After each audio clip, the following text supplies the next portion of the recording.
সকলোকে নমস্কাৰ। শেহতীয়াকৈ হ'লে অসমীয়া নৱবৰ্ষ শুভেচ্ছা জনাইছোঁ।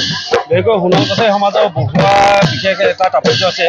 এটা বুলি নহয়, বিশেষকৈ আমাৰ যিসকল সোণোৱাল গাঁৱত বহুৱা নৃত্যৰ যোগেদি বিভিন্ন হয়, প্ৰত্যেকে বহুৱা নৃত্যটোৰ ওপৰত নিজৰ নিজৰ এটা জনবিশ্বাস আছে।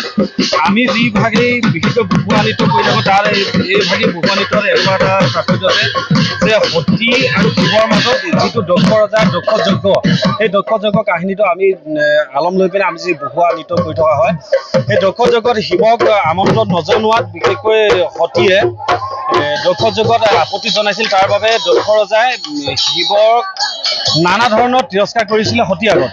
সেইকাৰণে সতীয়ে দেহ ত্যাগ কৰিছিলে আৰু দেহ ত্যাগ কৰাৰ বিনিময়তে শিৱই খঙৰ ভমকত বীৰভদ্ৰ নামেৰে এজন বীৰ অসুৰক জন্ম দিয়া হৈছিলে। সেই বীৰ অসুৰ এজনে দক্ষ যজ্ঞৰ থান বান কৰি দক্ষ মুণ্ডন ছেদ কৰা হৈছিলে আৰু দক্ষ মুণ্ডন ছেদ কৰি পিনে দক্ষ পুৰৰ জীৱনৰ কাৰণে দক্ষ ৰাণীয়ে মহাদেৱক বিশেষকৈ কাকতি মিনতি কৰাত মহাদেৱে দক্ষ ৰজাক জীৱন দানৰ কাৰণে অনুমতি দিছিলে আৰু এই অনুমতি দিয়াত দক্ষৰ মুণ্ডন ছেদ যিহেতু কৰা হৈছিলে, মূৰটো দক্ষ যজ্ঞত পৰি গৈছিলে। পৰি যোৱাৰ বিনিময়ত মূৰটো নেপাই পিনে ছাগলী মূৰ দুটা আনি পিনে দক্ষ ৰজাক পুনৰ জীৱন দান দিয়া হৈছিলে। সেই যেতিয়া পুনৰ জীৱন দান দিয়াৰ লগে লগে দক্ষ ৰজা আৰু দক্ষ ৰাণী আনন্দত মতলীয়া হৈ নাচিবলৈ ধৰিলে আৰু নাচোঁতে ইমানেই উন্মাদনা হৈ গৈছিলে, গা বস্ত্ৰ খুলি বিবস্ত্ৰ হৈ গৈছিলে।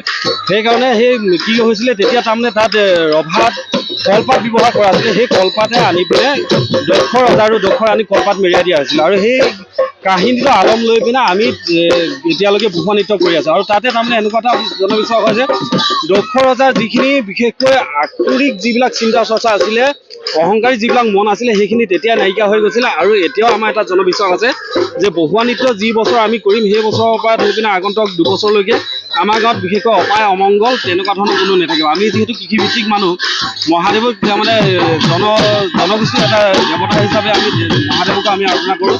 আৰু আজিৰ পৰা ধৰি পিনে বিশেষকৈ আমাৰ এটা জনবিশ্বাস আছে, বহুৱা নাচৰ যোগেদি যদি আমাৰ পথাৰখন যদি যায়, আমাৰ পথাৰখন সাৰুৱা হয়, কোনো ধৰণৰ পোক পৰুৱা নালাগে বুলি আমাৰ এটা বিশ্বাস আছে আৰু সেই বিশ্বাস মতে আজি বহুৱা নৃত্য কৰি থকা হৈছে।